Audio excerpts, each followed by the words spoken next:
قوم سبا کون تھی اور کس طرح ایک طوفان سے سب برباد ہو گئے؟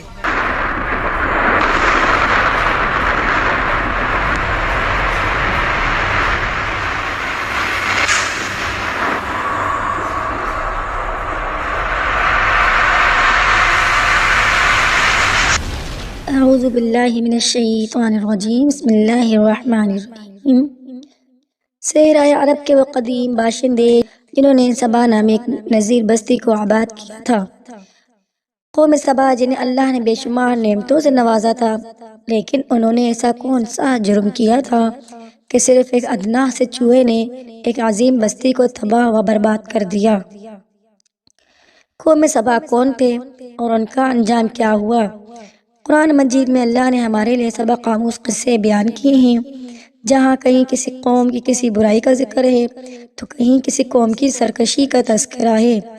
ان اقوام پر آنے والے خوفناک عذاب اور ان کے انجام سے نہ صرف قباس مکہ بلکہ اہل کتاب اور اس زمانے کے لوگوں کو ڈرایا گیا ہے، یہاں تک کہ دنیا میں آنے والے تمام انسانوں کے لیے نصیحت ہے۔ ان اقوام میں سے ایک اقوام ایسی بھی تھی جسے قوم سبا کہا جاتا ہے۔ تاریخ کے مطابق سبا جنوبی عرب کے ایک بہت بڑے قوم کا نام تھا۔ دور قدیم سے ہی پوری دنیا میں عرب کے اس قوم کو کافی شہرت حاصل تھی۔ 2500 سال قبل از مسیح کے اسفریہ اور بابل کے کنبے میں اس قوم کا ذکر ملتا ہے، جنہیں ساہو کہا گیا ہے۔ اس طرح بائبل کی کتاب یرم میں بھی اس قوم کا ذکر آیا ہے۔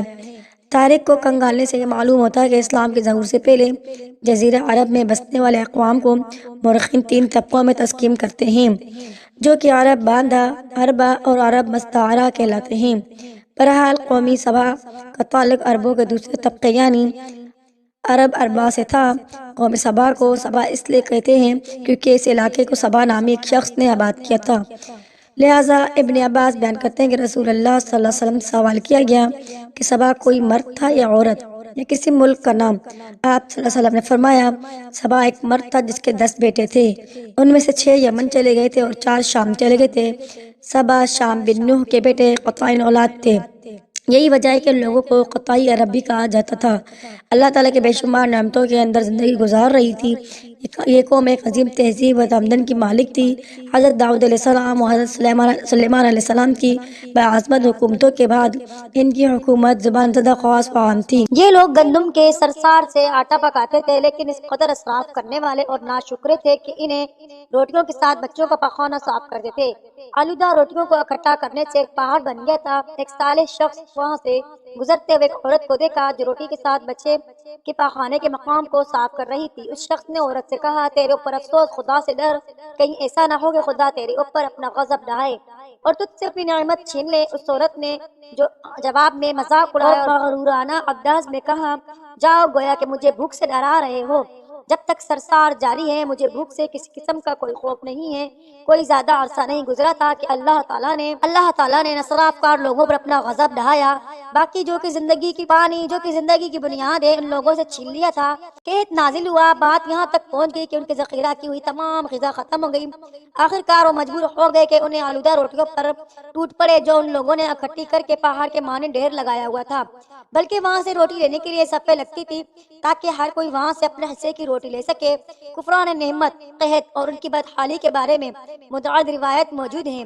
سورۃ نحل کی آیت نمبر 111 اور 113 میں یوں ارشاد ہوتا ہے اور اللہ نے اس کی بھی مثال بیان کی ہے جو محفوظ اور مطمئن تھا، اس کا رزق ہر طرف سے باقاعدہ آ رہا تھا، لیکن اس کے رہنے والوں نے اللہ کی نعمتوں کا انکار کیا تو خدا نے انہیں بھوک اور پیاس کا مزہ چکھایا، صرف ان کے اعمال کی بنا پر جو کہ وہ انجام دے رہے تھے، اور یقیناً ان کے پاس رسول آیا تو انہوں نے اس کی تقویت کر دی تو پھر ان تک عذاب آ پہنچا کہ یہ سب ظلم کرنے والے تھے۔ اس قوم سبا کے بارے میں ایک اور واقعہ بیان ہوتا ہے کہ ان لوگوں نے اپنی زراعت کو بہتر طور پر کاشت کرنے کے لیے پانی ذخیرہ کرنے کی خاطر بلکہ 2 پہاڑوں کے درمیان ایک بہت بڑا بند بنا دیا۔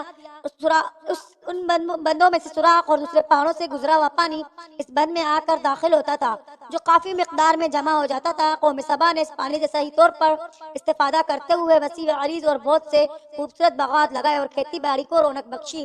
ان باغات کے درختوں کی شاخیں اس قدر پھلوں سے لدی ہوتی تھی کہ کہتے ہیں کہ اگر کوئی شخص سر پر ٹوکری رکھ کر ان کے نیچے سے گزرتا تو پھل خود بخود ٹوکری میں گرنا شروع ہو جاتے، مدت تک ٹوکری تازہ پھلوں سے بھر جاتی۔ اس قوم کے بہت سے سارے دیہات تھے جو بہت آباد اور آپس میں جڑے ہوئے تھے، لیکن نعمتوں کی کثرت نے انہیں شکر کرنے کے بجائے سرمست اور غافل کر دیا تھا، یہاں تک کہ ان کے درمیان بہت بڑا طبقاتی نظام وجود میں آ چکا تھا۔ ان میں سے صاحب اقتدار لوگوں نے کمزور اور ضعیفوں کا خون چوسنا شروع کر دیا تھا، یہاں تک کہ ان لوگوں نے خدا سے ایک احمقانہ التماس کیا جس کا ذکر سورہ سبا کی آیت نمبر 19 میں ملتا ہے۔ انہوں نے کہا خدایا ہمارے سفروں کے درمیان فاصلہ زیادہ کر دے۔ انہوں نے اللہ تعالیٰ سے التماس اس لیے کی تاکہ غریب لوگ عمرہ اور ثروت مندوں کے ہمراہ سفر نہ کریں۔ ان کی خواہش یہ بھی تھی کہ آبادیوں کے درمیان خشکی ہو اور فاصلہ بہت زیادہ ہو تاکہ تہی دست اور کم آمدنی والے لوگ ان کی طرف سفر نہ کر سکیں۔ اللہ تعالیٰ نے ان مغرور پیٹ کے بیچاریوں پر اپنا غضب نازل کیا۔ بعض تواریخ کے مطابق ان مغرور لوگوں کی آنکھوں سے دور سے خرائی چوہوں نے مارب نامی بند کی دیواروں پر حملہ کر کے انہیں اندر سے کھوکھلا کر دیا۔ ادھر سے بارشیں زیادہ ہوئیں جن کی وجہ سے سیلاب آ گیا، اور کیونکہ چوہوں نے اس بندوں میں سوراخ کیا ہوا تھا اس بند میں پانی بہت زیادہ اکٹھا ہو گیا۔ اچانک بند کی دیواریں ٹوٹ گئی، اس سے ایک بہت بڑا سیلاب آیا، اس میں تمام دیہات، آبادیاں، مال مویشیاں، باغات، کھیتیاں، ان کے محل اور گھر پانی میں غرق ہو کر نست و نابود ہو گئے۔ ان کے باغات اور زراعت میں صرف کچھ کیلوں اور بیری کے درخت اور کچھ جھاڑیاں بچی تھیں۔ خوش الحان پرندے وہاں سے کچھ کر گئے تھے، جبکہ الو اور کووں نے قوم سبا کے کھنڈرات میں اپنے گھونسلے بنا رہے تھے۔ اس بات کا ذکر سورہ سبا کی آیت نمبر 15 اور 16 میں ملتا ہے، اور آخر میں سورہ سبا کی آیت نمبر 17 میں قرآن کریم میں اس واقعے کا یوں نتیجہ نکلتا ہے کہ ہم نے ان کی ناشکری کی سزا دی ہے اور ہم ناشکروں کے علاوہ کسی کو سزا نہیں دیتے ہیں۔ مورخین لکھتے ہیں کہ سبا کے کچھ لوگ بھاگ کر عرب کے وسط میں یثرب چلے گئے۔ یہ قبیلہ اوس و خجرت تھا جنہوں نے بعد میں مدینہ شہر کو آباد کیا، اور ان کا جد امجد عمر بن عامر نامی شخص تھا۔ نعمتوں کی کثرت نے قوم سبا کو شکر بجے لانے کے بجائے سرمست اور خدا کی یاد سے غافل کر دیا تھا، جس کے نتیجے میں انہیں تباہ کر ڈالا تھا۔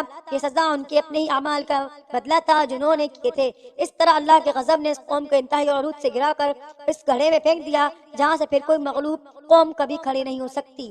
تو ناظرین، یہ تھی قوم سبا کی مغروری اور ناشکری کا واقعہ اور ان کا عذاب کا۔ میں امید کرتی ہوں آپ کو یہ ویڈیو اچھی لگی ہوگی۔ اگر ویڈیو اچھی لگی ہے لائف اینڈ اسلام کو لائک، شیئر اور سبسکرائب لازمی کیجیے گا۔ جزاک اللہ۔